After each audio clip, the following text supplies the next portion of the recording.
What is going on, everybody? Welcome to Artists Like Us, episode 6. I said 5, or I said 4. The last one, and it is indeed not 4. This is episode 6. I'm your host, Jerrell, and with me is an incredibly talented singer, songwriter. Really, just has a lot of really great music. Great collaborator. Grace Kinter. Hello. Hi. How are you doing? Good. How are you? Thanks for having me. Of course. On the 4th, 5th, 6th. yeah, definitely the 6th one. I've done so many of these I can't count. So, but it's funny. The first thing I wanted to say is to thank you, actually, and that is for getting back into music. For myself and really getting to play in LA. It's kind of one of those things I've been meaning to do for a long time. And growing up in the Inland Empire in Redlands, one of the things is like, if you don't move out of there, you're probably going to stay there forever. That's kind of like the notion. So, you give me the opportunity to play music with you. Oh, I didn't know that you weren't really doing that before me. Yeah. That's so funny. I had no idea. Yeah. So thank you for that, first and foremost. Of course. Yeah, I remember when we first met, I just kind of picked, there's a lot of talented people at that jam, but I just, really felt like you were just such a sweet and genuine person. And I was cool. him. I appreciate that. I felt just very comfortable reaching out. Oh, so good. I had no idea that you weren't already playing for singers around LA. So that's so funny. Yeah, I think when we officially met, I was in Long Beach at the time. Yes. Yeah, my wife and I, we had an apartment in Long Beach, and my friend Brian Guthrie, he knew Ralph, who had the knockout studio with his brother and whatnot, and it was like, hey, yeah, Wednesday there's jams, you should come or whatever. And I'm like, oh, maybe so, I don't know, and I ended up doing it. Yeah. And then I met a bunch of people, including yourself, and then I think you sat in on one of the things and sang yourself, and I was like, yo, what? And then I was working on my next album, and then I was like, I have to connect and see, so. Yeah, so it was a mutual working out. Right, yes. right. One of the things I wanted to talk about, so basically for artists like us, typically I do start from an origin. I wanted to start a slightly different just because, we've played a bunch in LA, and kind of picking your brain on some of your thoughts on your experience, in regarding to that. I remember the first show, I want to say the first show we did, it was in someone's back house that had a fashion show, right? Yep, that was in July of 2022. Okay. It was over 2 years ago. Yeah. And yes, it was my roommate and great friend's fashion show, and we opened it up with a set during the sunset, basically. Nice. Yeah, that was such a that was a wacky first performance. It was, I'm so it was an amazing fashion show, but it was very avant-garde and interesting. Yeah. But that was so fun. Yes, that was our first show. Yeah.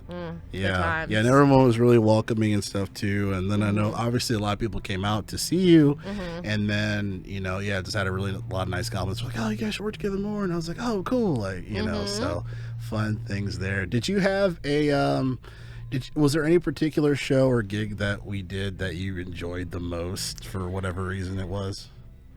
I would have to say probably our last band show at Bar Lubitsch was nice. It was just that crowd was huge, and they were so present. Yeah. It just it was just such a good energy from the crowd. People were screaming and singing along, even dancing a little. That was so special, and it was cool because I got to book the opening act, who was also a friend of mine. So I just felt kind of not only did it go super well, but I felt responsible for why it went well. Oh, nice. And that's why I booked them again, because it's just it's just nice to get everyone out for a free show too. It's an easier sell when you when it's free, and you're friends with and can vouch for the other people on the lineup. We've talked about this a lot. Right. Curating the experience. So I feel it was a well-curated experience, and the bar was just such an interesting vibe, that totally red room, and it was kind of saloon-like, but we had a rapper open, right. So I liked the energy that we brought, and it was just a very electric crowd. Yeah, that was another thing too. I didn't know that you put all these people together for these gigs. So it's just oh, she's curating all this. like I thought it was one of those things where it's like, oh, like we connected with the company and they also booked those people. So knowing like, oh no, like you got all those people together. I was just like, I mean, oh wow, that makes total sense. It's virtually impossible to just kind of book yourself in an already existing lineup. You know, like I feel like the only way I've had success booking shows is when I offer to book the rest. Yeah. And it's because it's taking work off of the, you know, promoter or the booker or whatever, but also like I do prefer it because I don't like just hopping on a lineup where I don't really know the vibe. Yeah. So your music is like clash with something else that's not like doesn't fit. Yeah, and it's just again like just to have friends come out. It's like you want to know what you're selling, you know, you want to sell the experience, and I don't want to, you know, I don't know all the time. No, it's great. I mean, I think that, you know, then being good at it too, right? So not just like yeah, I would like this, but like you obviously do very well because we had several shows, so you know, more power. I just know so many talented people, so it's like I've got my list going, and still got a few more people to reach out to. So very cool, very cool. So tell me a little bit as far as kind of the origin of Grace Kinter, if you will. Obviously, that didn't start in L.A. That started. It's funny. I was like, oh, yeah, sure, Chicago. And then Carson corrected me. I was like, oh no, she's from Pennsylvania. I was like, that's right. I was just gonna keep saying that she's from random places until I have her on the show. Totally makes sense. It's like when you ask someone what their job is, you never really remember. Yeah, like, it's like you worked at GameStop for 9 years. Yeah, sorry. Yeah, it was me. But yeah, so kind of tell me from a music perspective, like what was kind of your first memory of music? Was that in Pennsylvania? Yes. So I definitely like had a performance gene since I was a little girl. Like even before I really had a memory, I was like, you know, performing Christmas songs on Christmas to the whole family and making sure that they were all quiet for it and things like that. And but probably my earliest influence, my dad was a gypsy jazz guitar player. Oh wow. No idea. So he had like 20 plus guitars in the house at all times, hosted jam sessions. He was obsessed with Django Reinhardt. Yeah. So, you know, deep dive reference there. But yeah, I just grew up listening to that very methodical, very like impressive type of jazz. Yeah. And I kind of just always knew that I would be interested in music, but then I'd say like when I was 9 or so, I remember like singing for the first time. I was probably covering like Alicia Keys or something, you know, and I just remember being like, oh, I have like a little white girl soul voice. Like how, like it's interesting because it's like I didn't really, of course I've worked on it for years and years, but a lot of it was nature, not nurture. Like a lot of it was just natural. Like this, like I was just given this voice, and of course like I wanted to move forward with it. But I mean, it was super nasally. I was like a little girl, but like I had soul, and I just like, you know, and like people validated that I had soul, especially my dad. So it was just, so yeah, that was kind of my intro into music, was just my dad and gypsy jazz and just living in a very creative household. But also my parents weren't like the pushy types where they were like, we're going to put you in piano lessons. It was very like, do whatever you want. So I, you know, I didn't really take it seriously until maybe, you know, I was like 13 or so. And then I went to a singing camp. Oh, okay. And there was a competition. Did they push that on you? No, that was no pretty piano, much me. But you're going to this camp. No, I wanted to because I was enjoying the choir and stuff. And there was a competition, and I sang If I Ain't Got You, and like I made like 3rd place or something, and I was like one of the youngest people there. Wow. So that's when I knew. I was like, okay, yeah, I'm gonna be a singer. Wow. So that's kind of how it started. And then I taught myself piano when I was like 12 or 13, and just, you know, that kind of developed into recording covers and putting them on SoundCloud when I was a teenager. SoundCloud era. And then I sang for the jazz band in high school. Oh wow. My relationship with my dad got a little rocky, but he was always like my biggest supporter of music, you know, like I could make him cry by just singing one note. Oh wow. And you know, me and my dad like resolved everything, but there was just, you know, addiction and things like that were happening. So I see. It wasn't always perfect, but like, you know, he definitely was a big influence when it came to music. Sang for the jazz band. I was in the choir in high school, but my choir teacher is in jail for being a pedophile now. I'm like, can I say that word? Yeah, it's hard. We keep it real here. Yeah, yeah. And I hated, like, I loved choir in middle school, but I hated it in high school because this guy, not only was he creepy, but he took it so seriously. He was so prestigious. He was a doctor. He like had met the presidents. Oh my goodness. So he would like suck all the fun out of it and make us sing these hard Latin songs and like make like if he heard something wrong, he'd be like, "You three sing." Like it was like a nightmare. Oh wow. So he sucked all the fun out of singing, and that's when I found the jazz band where I was the only singer instead of singing in a choir. Yeah. So even though I would only do like a few songs a concert, like that's where I really got to like be the star sort of and solo sing, and it was again more validation that I had something, you know, special and different. Was the rehearsal process like, how was that, given like singing for a jazz group? Did you have to learn how to read music or anything like that? I didn't have to learn to read music. I just got a few references. I sang like Wild Horses by Norah Jones, which isn't even that jazzy, but they wanted me to do that.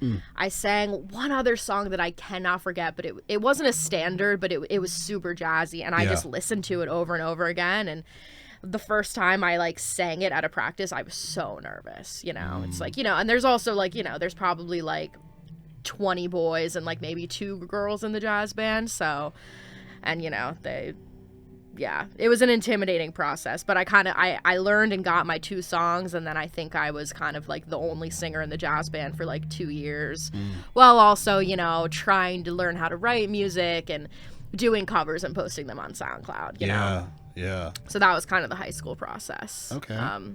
So after high school, what happened after that?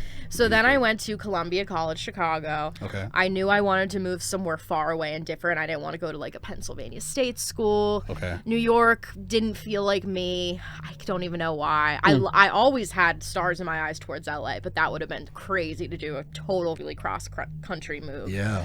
So Chicago felt like this perfect middle ground. Okay. And there was this art school, Columbia, that my sister recommended to me, and I visited and it just felt right, and I majored in music business.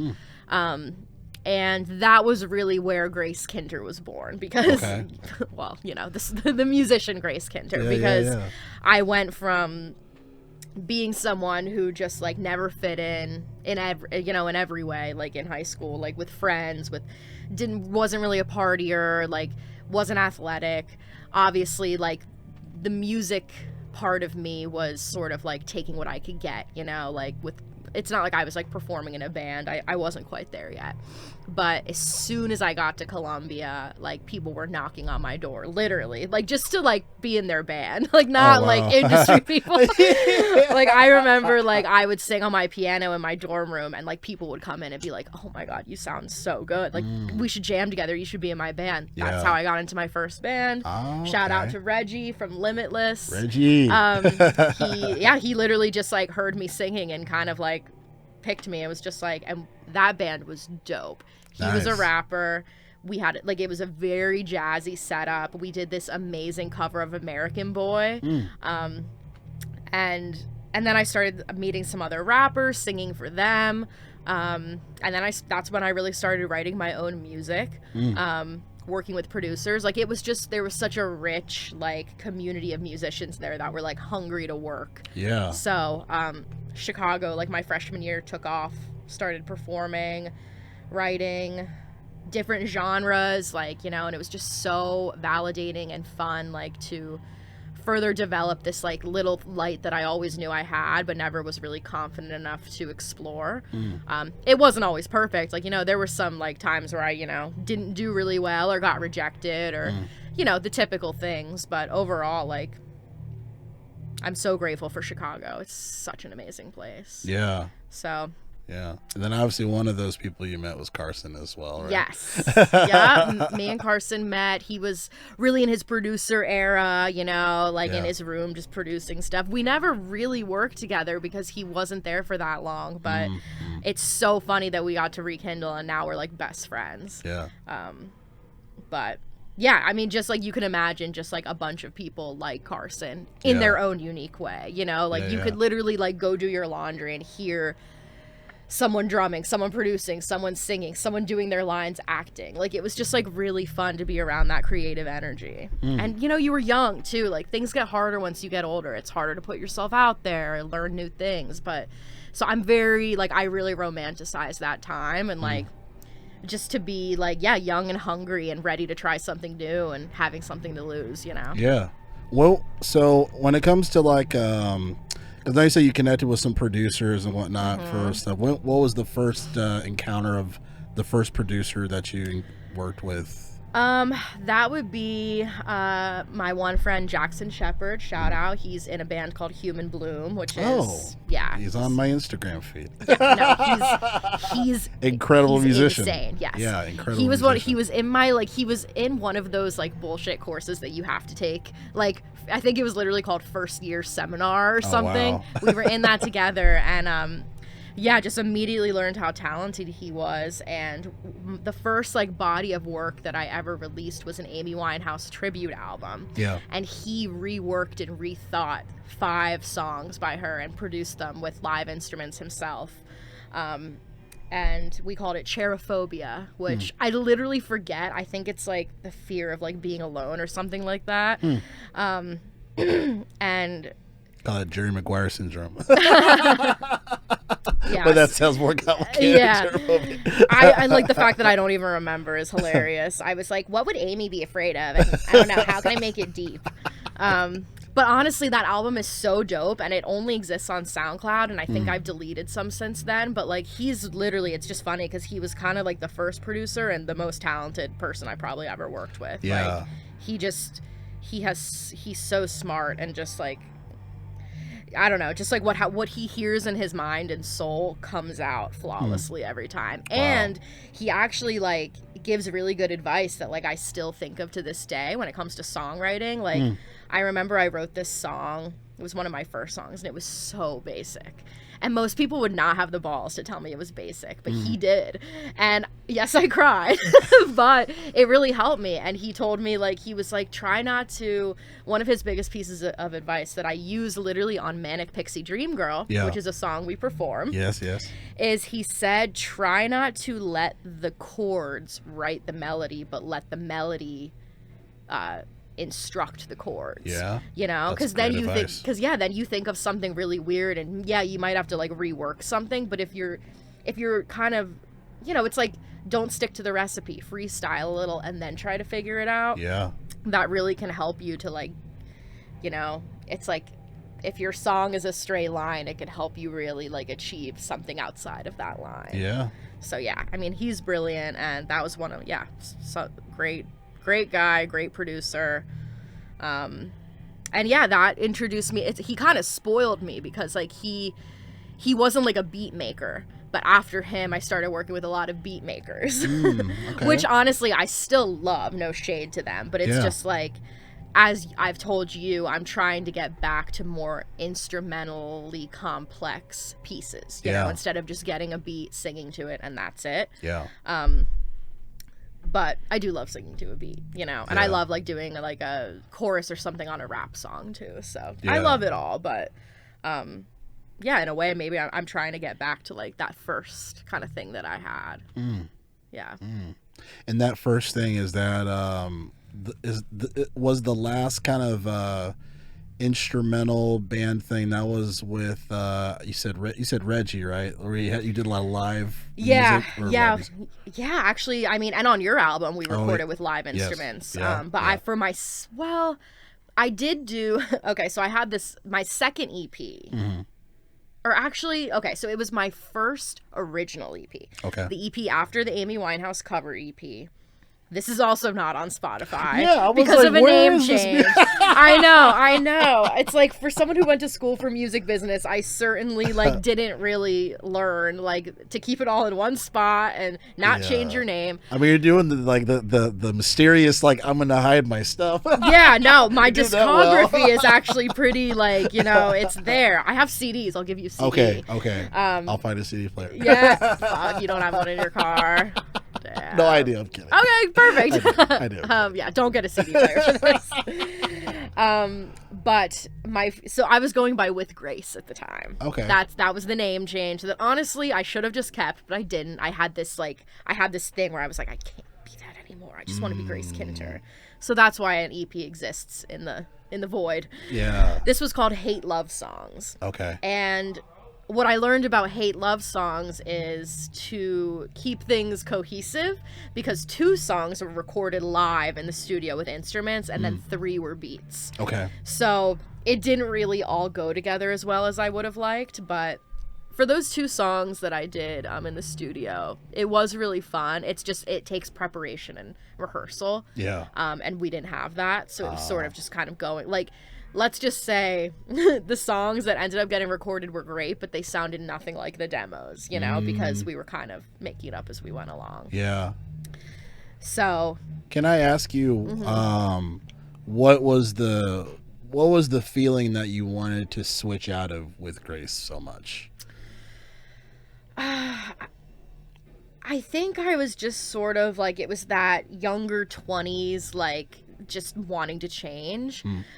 Like, I can't really even put my finger on it. I just wanted a rebrand, you know? And I didn't even really rebrand. You know, I just changed the name and lost the music. Yeah. So I think it was just sort of like being intimidated by being something that was other than myself, which now I would appreciate, but at the time I was just in a different place, and I was like, let's just like make it be me. I don't always know who my band is going to be. I don't always know what I'm going to do, but Grace Kinter will be forever. That's literally me. Yeah. Yeah. So I don't know. It was definitely like, I don't think it was a dumb decision to switch. I don't think it was a dumb decision to go with a name. Yeah. I just wish that I put more intention into it, so it could be more permanent. Yeah.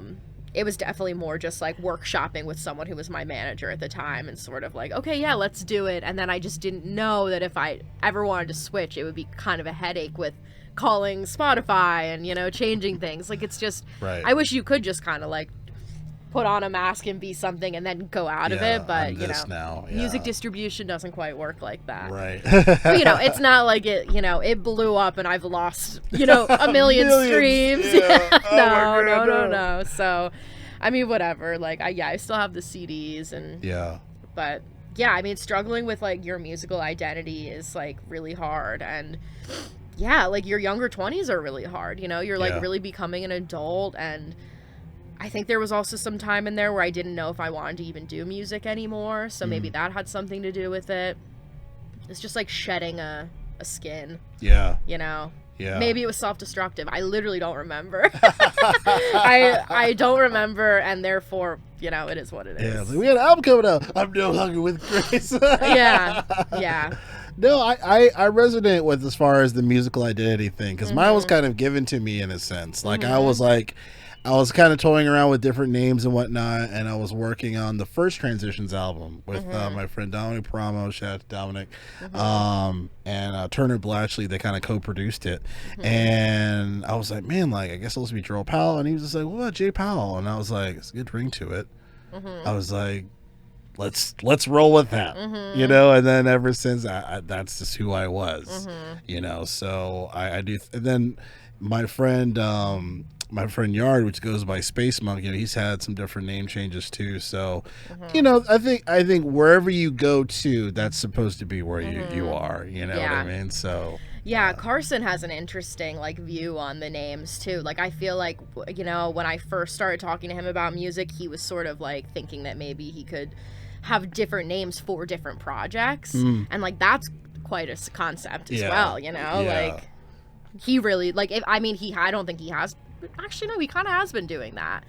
So you could, but it's like, and it's also like just a name. It's funny. Like, it doesn't matter that much, but with the logistics, it does, you know? Sure, yeah, right. It's like, who does this residual check go to? Right. Like, one of the things with Grace was I really wanted it to be like all lowercase with, all uppercase Grace. And for whatever reason, I couldn't.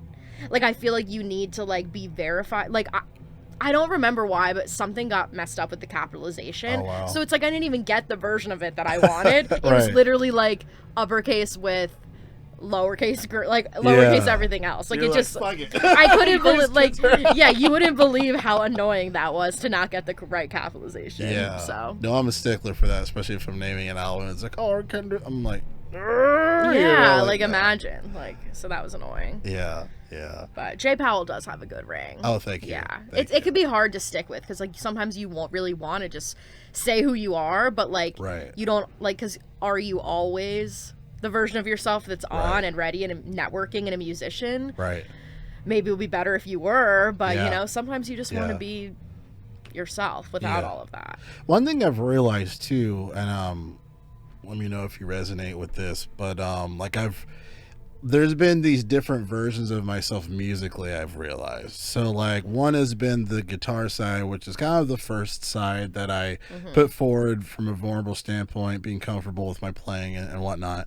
And then there was another side of where I had this appreciation for hip-hop and then rapping, but I didn't really have any validation of, like, confidence until I connected with some musicians from Baltimore, D Skills Harris, shout out to D Skills Harris, and mad other folks, L Summers and whatnot, and we worked on some projects together, you know, through the internet. It was kind of crazy, and you know, he's like one of the best rappers in Baltimore.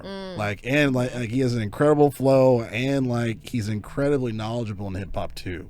Like he could teach a class. I was saying from the last episode, like he could have a class. So him saying like, oh yeah, like you have a vibe, like it sounds good. You know, I was just like, oh thank God. Yeah. You know what I mean? Because I made a joke on one of my older podcasts as far as like it's different when white people say that you sound good rapping versus like black people that are into hip hop say you're good.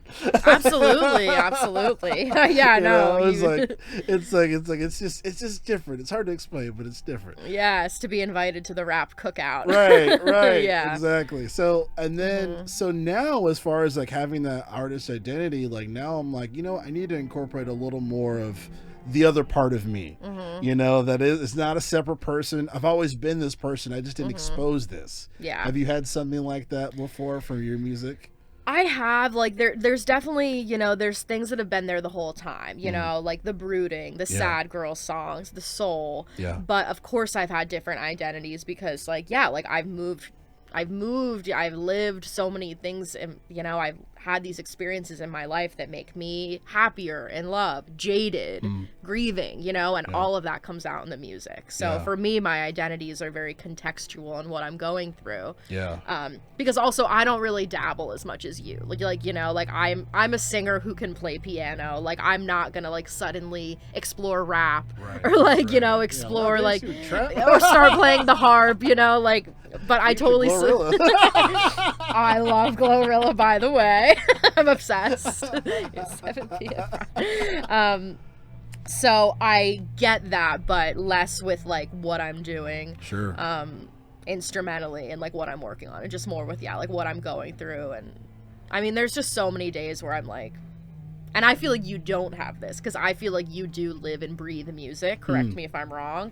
But there will be a lot of times in my life where, like, I don't even use my voice, you know? Really? Like, I just, like, I'm not, I've always said this, I'm not a hustler when it comes to music. It doesn't mean that I don't love it. It doesn't mean it's not my passion. It doesn't mean that I don't deserve good things with it.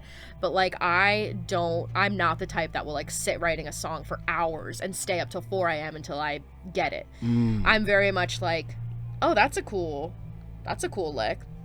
I'll look at it next week. Interesting. I don't know what it is, but the one thing that I do love is just, like, singing.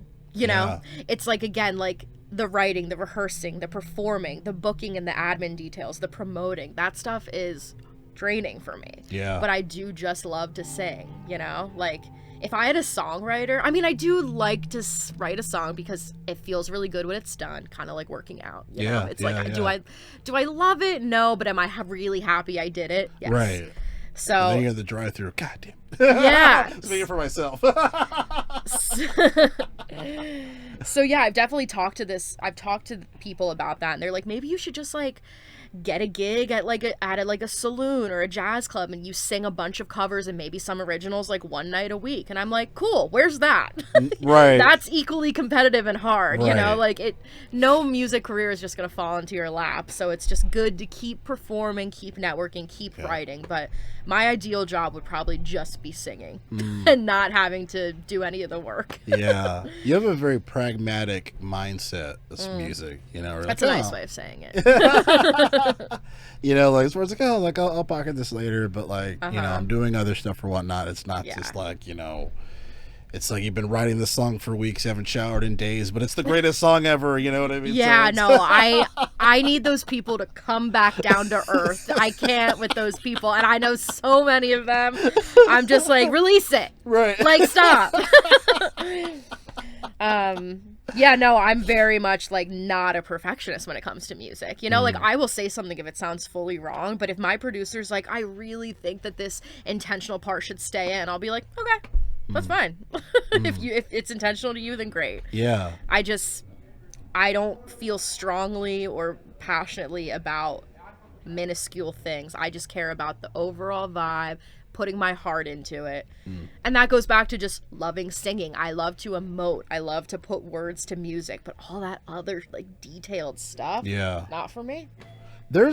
I think there's definitely a benefit in not having a perfectionist mindset. Yeah. You know, I feel like today we're so caught up in it has to be perfect, it has to be perfect, this has to be this, oh, we have to take this. And then everything turns so digital and not really human. And like I love listening to like old analog like shit with like Hendrix take one or Coltrane like takes different takes and whatnot, where like sure there may be certain mistakes or something might be tuned slightly different, but then like it's like a part of artistry is where it's like, well, artistry shouldn't necessarily be perfection, right? Right. And think of all the people, like music is so subjective. Think about all the people that you don't like, who some people love, or the people that become famous because they're kind of a joke. But but then people start to love them. Like, I just don't see the point. Like, maybe if it's like your 10th album or something and you're like, everyone's actually watching you, then maybe I'd feel differently. But when you're, you know, you're just making it, like, you know, and you don't have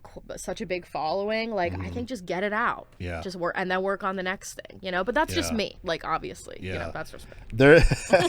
There's a interesting video I was watching. It was with Rick Beato, this music educator and piano player and guitarist as well. But he had a funny story where he was watching, like, his son perform playing guitar and the A string was out of tune, and he was like talking to his wife like hey, like his A string's out of tune, and then he's like, well, how would you know it's out of tune as far as like maybe it's part of the song? And he was like, what? And so he like asked a bunch of people like, hey, like, did you realize he was out of tune? He was like, why do you know it's out of tune? Like, maybe it's a song thing, maybe it's an intentional thing. And I found that really interesting as far as just like, you know, sometimes when certain things are out of tune, we're just like, dear God, like, yeah, or he was going for a dissonant vibe, or was it just out of tune? Like, but there's so many 60s, 70s records where there's guitar playing, and like first you think, okay, well, maybe they're in a half step, but as they're playing, like it maybe is slightly going out of tune because tuners weren't as good as they are now. You know, so there's a very interesting just notion around that, and as far as like, well, maybe maybe it's a part of the song. Right. Any mistake could be intentional. Anything intentional could be a mistake. Like, yeah. But I will say, even though I do agree with you that there are perks to not being a perfectionist. Yeah.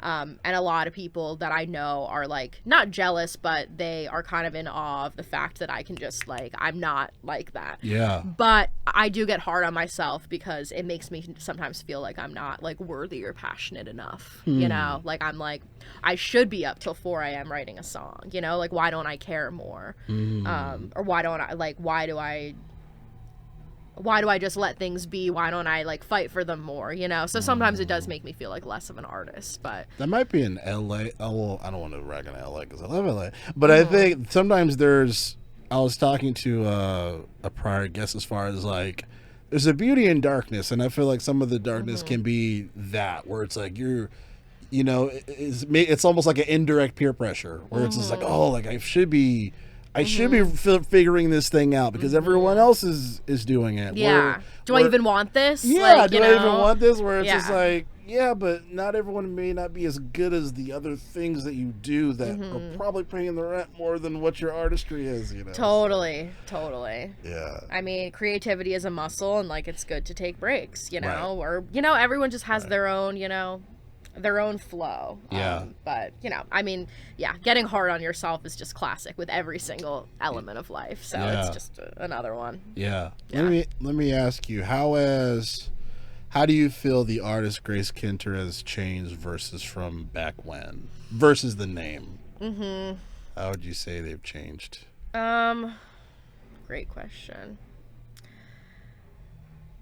I think I have mellowed out in a way. I used to be very competitive and kind of a hater, you know, and now I feel like a lot more open-minded about music. I feel like, you know, I just have I feel more relaxed about everything. Like, I don't feel like it's life or death. Like I said, if something isn't perfect, I don't think it's life or death. I can breathe it off.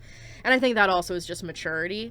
I also think like my vocals have just gotten better because I've experienced more life. I've experienced more things have weighed on my soul, and like that just really, you know, like matures a vocal, you know, and I think I'll just keep getting better at singing, you know, until I'm like 90. So I think both my voice has grown, my experiences have grown, and yeah, I think I have kind of like I really just want peace, you know, like I don't necessarily like want to be famous. I don't necessarily want to make a living from music. It would be nice. I just want to be happy, healthy, in love, and at peace. Yeah. And so whatever role music plays in that goal, which is very broad, I know, whatever role music wants to play, that's fine, and everyone else can do them. And you know, sometimes I still have little inklings of like, oh, why did that happen for them and not me? Like, of course I'm human, but overall, like, I think just like I've opened my mind and my heart more because life has just kind of forced me to. And I think that shows in the music and shows in my attitude about it. So yeah, just maturity and open-mindedness. I wish that I was able to like get really good in an instrument, but again, I just don't have that focus or drive. That kind of that maturity and whatnot, do you feel that's changed your writing? Like, how do you feel that's changed for me? Yes, oh my god, it's definitely changed my writing. I definitely try to be more metaphoric and write about, like, you know, I mean, my first original EP was called Hate Love Songs, you know, like, fine, but like, I'm definitely not writing that anymore, you know. I definitely am trying to write more about, you know, like, with nothing to find, like existential dread and what happens after, and trying to be like more poetic and subtle with what I'm saying. You know, I mean, I've had songs that are almost like diss tracks, you know? Really? Like, yeah. I mean, one of them we played, Selfish, was kind of a diss track about someone's... I'm just kidding. I mean, just about a type of person. Oh, wow, okay. Just like, you know, that spicy, like, you know, kind of trappy girl singing on a beat, like SZA vibe, you know? Like, I've definitely trying to retire that and write something that has a little more nuance. Okay. Yeah. Interesting. Like, back then I would just have a feeling and write the lyrics, but now I have a feeling and I try to think, how could I write this lyric to make it more subtle and more nuanced? Exactly what I just said, you know? Like, how can I describe the feeling without saying exactly what I'm feeling, type things, you know? Like, I'm trying to think of an example. You know, like, for instance, in Manic Pixie Dream Girl, in the chorus, instead of calling out this delusional character that bothers me, I say, I instead of saying what I don't like about her or what bothers me as the musician, I'm asking her, the character, questions. I say, who would you be? Where would you go? The camera flashes. You can't pose. No, wait, that's not it. Who would you be? I mean, we can freestyle Who would you be? Where would you go? Something like that, basically. Like, who would you be if the camera flashes, you can't pose, like something like, just like asking these sort of questions that make people think a little more instead of being like, you're annoying, you hog the camera, you're obsessed with Instagram. I say, who would you be if the camera flashed and you couldn't pose? Yeah. That's the lyrics that I'm trying. That's kind of a more mature, like, difficult way of writing a simple lyric. Yeah. So, I feel like the last EP made, there is, you do have songs where there's kind of nuanceness and like kind of that not so like direct, but then you had some that seemed pretty personal. Yeah. And like, maybe an origin of the True. Grace Kinter, True. I mean, yeah, my lyrics and the house song, I'll show you how. I have a verse where I'm like, 27, ain't got much all figured out. Younger me would laugh in my face saying, what you talking about? Like, yeah, like some of my lyrics definitely are direct, but I try to mix them in instead of having the whole song be that. Yeah. But Yeah. Very cool. Lyrics are fun. They're hard though, because some just sound so corny. I don't want to sound corny. Yeah. No one likes that. No. No. Yeah, it's fun. Yeah, as far as lyric writing is interesting too, because I'm working on a project with a really talented producer and rapper L Summers in Atlanta, and we have like 14 songs. It's probably should be coming out in January, but just like as far as the writing process, like he'll send me a track and then I'll just like take time and pull up my Google Docs and like just kind of write out. And it's just, sometimes I'm like, like as far as just what I get out of it, like what I write, and I'm like, that. Like sometimes I'll realize that I have like an entendre inside jokish things or just like double meanings. And not even thinking about it consciously, just kind of writing it and sort of what flows. It's like writing itself, you know, almost. It's really weird. It's like Ouija boardish, but not, Yeah. Sometimes it's hard to like say like, I want this song to be about this. Now here I go. Sometimes it's better to just like write. See what happens. And then you could tailor it. Yeah. Yeah. And obviously I would imagine that it for how you write, it would just depend on the song or depend on. Yeah. I mean, I do try to like, it's not like I do a mood board. Sorry, I have sunscreen in my eye. I'm not weeping. That SPF. Yeah, like literally, like this actually happens every day, and I need to get a new sunscreen. I'm just gonna close my eyes for a little. Yeah, like I kind of like, I don't make a mood board with every song, but I envision one, like I think like what, and sometimes I also have in my notes, I'm like, write a song about this, write a song about this. So sometimes I'll go and explore that and then just kind of free write. Sorry. It's all right. I can cue that for nearing the end of the episode. It's been progressively burning throughout this entire interview. No, it just started. Okay. I'm not sure. Okay, see, I'm fully wiping now, so I don't know if that'll help or not. But yeah, I'd say like most of my inspiration doesn't come from when I'm just sitting down and ready to write. Like it comes when I'm like on a walk and I'm like, ooh, or if I'm really feeling something, I'm kind of like therapizing in my head, like talking to myself. I'm like, you should write a song about this. And I keep it in my note. But yeah, some moods aren't good for certain songs, like, this subject matter would be better for something else. So yeah, very cool. Very cool. What about you? As far as like how I write to music, it's a little bit of what you said. A lot of it is it's where I'm listening to music where there's no words to it, but the words are kind of like being birthed in my brain, if you will. So like a lot of the times, I tell my wife this all the time, as far as like how when I listen to music, it's always instrumental first before lyrics. Like some of my favorite songs, it's always like instrumental first. And my wife listens to lyrics first before music.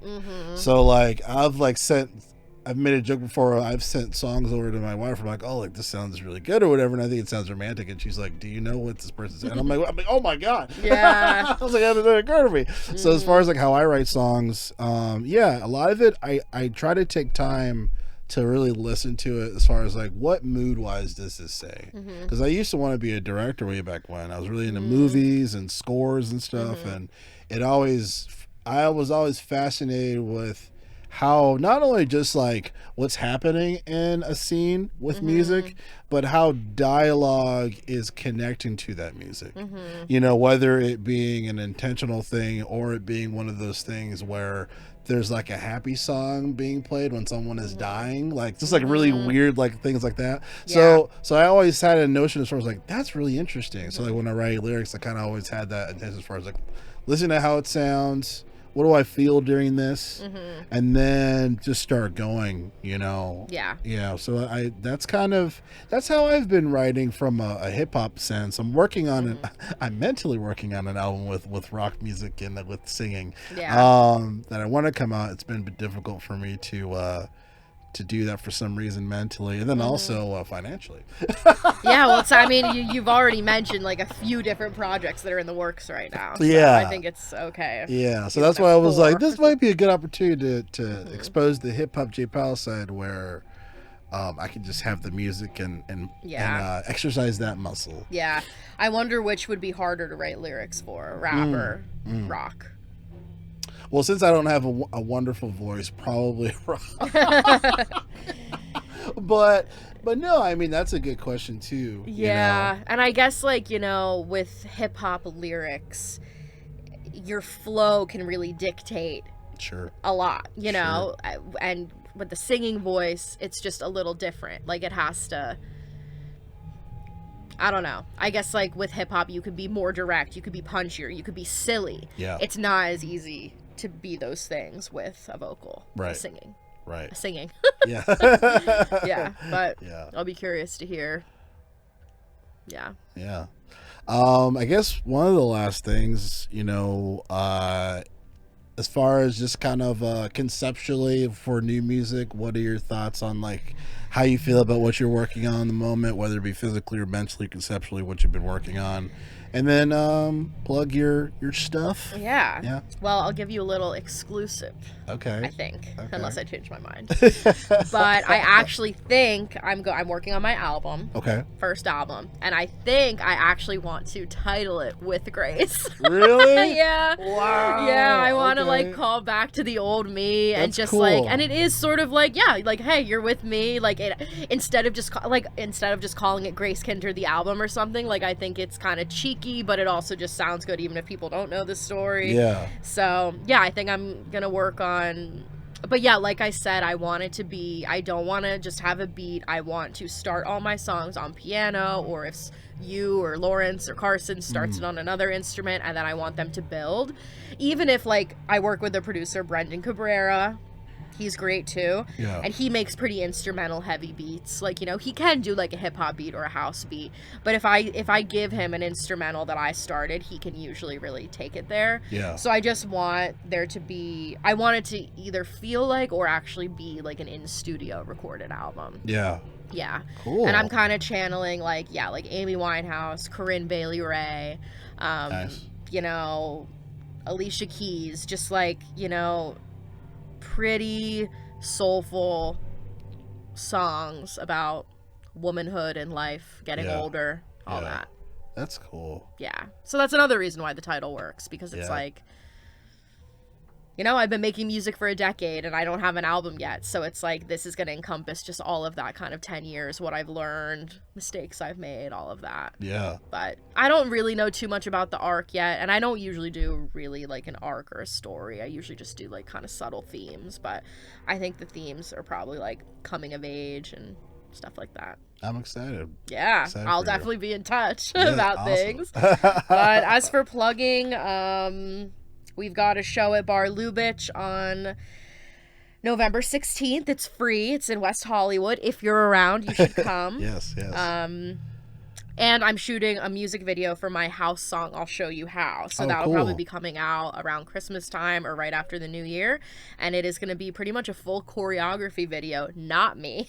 I have my amazing dancer friend, Lai, who's going to be dancing beautifully in a warehouse to my house song. Nice. So, music video, shows, an album, just a few things. on the docket. Exciting. Yes. Exciting. Grace Kinter, thank you for being on Artists Like Us. You're welcome. I'm just like you. Oh, you don't worry. Well, you know I like to stay low. I bow to what's in my headphones. Chill the night, lay back to the strokes. Set my mind on cruise control. Music revolves around my mind like it's an access. Sometimes I'm like